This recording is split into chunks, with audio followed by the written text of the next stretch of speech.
Okay, we're gonna go ahead and tackle this engine bay. So I'm just using my standard McGuire's degreaser that you've seen in all my videos. I mix it 4-to-1, 4 parts chemical. Sorry, trying to think at the same time.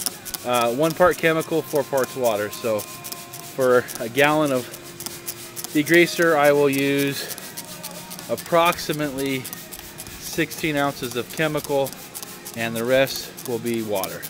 So that's kind of what we do. We just go through, we spray everything. Don't worry about the wires, any of that stuff. It'll all clean up real good. So the better you spray this, the better it's going to clean it. So I usually spray this about 15 minutes before I pressure wash it, just so it has time to do its job. So, all right, we're gonna go and steam clean the engine. Now, just so you guys understand, just be careful. I get a lot of pressure, so I'm gonna pass it off to my sidekick here, so you can see what I'm doing.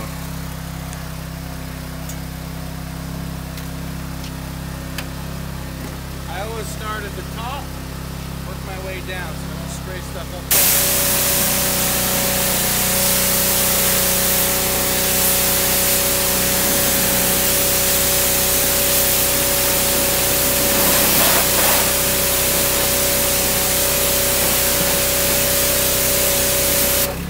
That's all it takes to clean it. You don't have to get in there and work it down, just a light mist like that.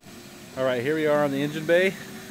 I'm going to use the silicone-free dressing. This is the same stuff we use for the leather on the inside of the interior. So we just basically put a light mist on everything, then we will come back. After this soaks in for a few minutes, we'll come back and do a final wipe. So, and then we'll show you what it looks like when it's all done.